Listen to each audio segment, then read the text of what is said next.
Yo, YouTube, it's Anarchious, also known as Kid Colorstruck, and I'm fucking dying. I'm dying. I got the vid, bruh. It finally got me. After 2 years, the vid got me. I'm fucking dying, man. No, I'm good, actually. I only was sick for about 2 days.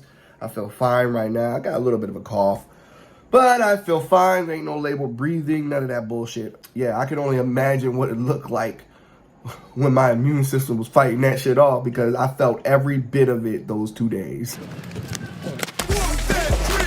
Get him up, let him get up, let him get up, let him get up. Fight back, nigga. Fight back, nigga. I'm in quarantine, but because I'm in quarantine, I can't go see The Woman King like I wanted to go see The Woman King.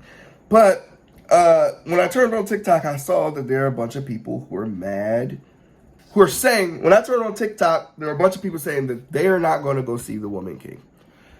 And I knew this was coming. Why did I know this is coming? Because a few months back, I discovered that the movie that is being done, The Woman King, is based on the warriors, the Agoji. They were part of the African slave trade and the kingdom of Dahomey, the African kingdom of Dahomey, right? And this is the movie is based in the 1800s, so slavery had been going on for a while. And I think some people thought, I think I was one of the people who thought, but some people thought that that this was one of the tribes that might have fought the Europeans off for as long as they possibly could. But that's not what happened. They were actually selling their prisoners of war to the Europeans. Now, I got a story for you guys, but before I give you this story, I'm gonna need a like, comment, and a subscribe. Well, you can wait to comment. You can wait to comment. I'm gonna need a like and a subscribe at least. All right, guys. I'm about to share you guys a story that I got from Senegal. Now, I went to Senegal a few years back, and we had a conversation with a tour guide, like a heart-to-heart with a tour guide, for like an hour and a half. I gotta condense it down to like 7 minutes. And it's hard because it requires a lot of nuance. Because a lot of African Americans are hurt because our ancestors suffered, while the Africans who are over there now, they think that the Africans didn't suffer and that we're not the same people. Before I start this story, I want to read this quote to you guys that I wrote as a teenager in my fantasy book, Judgment Day. Now, this story is not about my book, it's about actual fucking world history. And I wrote this quote as a kid, knowing that it was the bomb and that it was somebody who was going to be like, oh, this is tight, right? I wrote this as a teenager now. It's my mentor character talking to his mentees, right? He's an Afro-Latino. I hope I didn't I think I just gave it away for some people. Anyway, this is what he says. Sharing your ball with the playground bully in hope you don't get bullied doesn't change the fact you're dealing with a bully. Now, the story. We all know the Africans sold Africans into slavery. We knew that. But we only see the black and the white of it. So, how did it start in the first place? Well, it started simple. Supply and demand. The Europeans were having an issue with the Native Americans because they were dying too easily to be enslaved, but they were also fighting back. So it became a problem. Guess what? Africans told these Europeans about practices in Africa with their version of slavery, which was just indentured servitude. Now, if you don't know what that is, look it up yourself. I'm trying to condense this story down. I can't explain everything. So these Africans brokered a deal with the Europeans to get prisoners of war sold over to, prisoners of war sold over to the Americas, right? And this is just from what the Senegalese. Now, keep in mind, these people are selling their prisoners of war, their opposition, their ops. The people who would have spent the block on that ass, right? When they found out that the Europeans were treating us like dog shit, they told France to go fuck themselves. Listen to what I'm saying to you. They told France, who was beating, raping, destroying, dehumanizing my ancestors. They told them, these people that were beating, dehumanizing their former enemies, their conquered enemies, to go fuck themselves. That changes the story for you, doesn't it? Says they thought something else was going on, didn't it? Well, that's what our tour guide told us.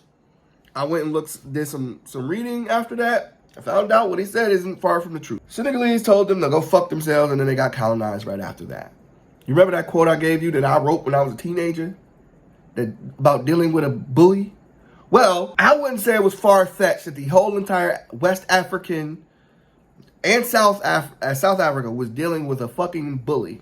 And all of those leaders saw these Europeans and saw that the power that they had with the guns, and they knew what they were dealing with, and they were trying to protect their own people, and they ended up not being able to protect themselves because they sold all of their fucking neighbors and all the people that would have had their backs if they had fought them in the first fucking place. The entire continent of Africa, except for Ethiopia, was colonized. The entire continent. The entire continent.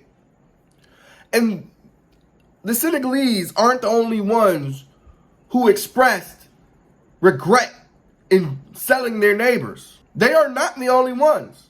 I know Ghana has. They're not the only ones who realized that they fucked themselves by doing what they did. So it's not that the Africans versus African Americans is not as black and white as you think it was. You gotta look at history. Every brown country, every place where there are brown and black people that told the Europeans to fuck off ended up under their thumb. Every single place.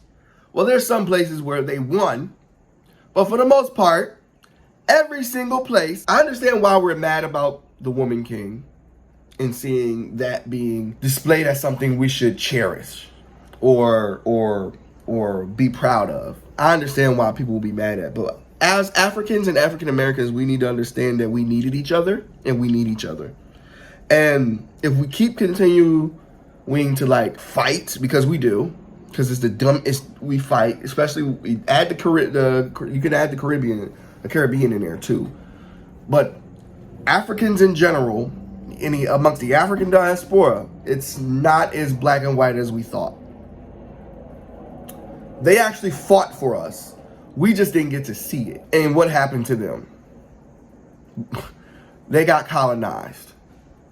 And the same thing happened to them on their own very soil because they didn't have enough people to fight the fuck back. Sharing your ball with the playground bully and hope you do not get bullied doesn't change the fact that you're dealing with a bully. I'm pretty sure that there's a quote somewhere in the world where I'm not the first person that wrote something like that. I'm pretty sure I heard something like that as a kid, and maybe I put it in my book. When I wrote that as a kid, I was like, oh, this shit is cold. But yeah, that applies to what I'm talking about right now. It hurts. I'm still probably going to go see the Woman King. And it doesn't bother me because I understand that the Africans had a choice to be made and they made the wrong choice. They made the wrong choice. And some of them have admitted to that, and that's enough for me. But yeah, I'm not gonna hold history over their heads because they're not the ones who are continuing to do it. Anyway, don't forget to like, comment, and subscribe.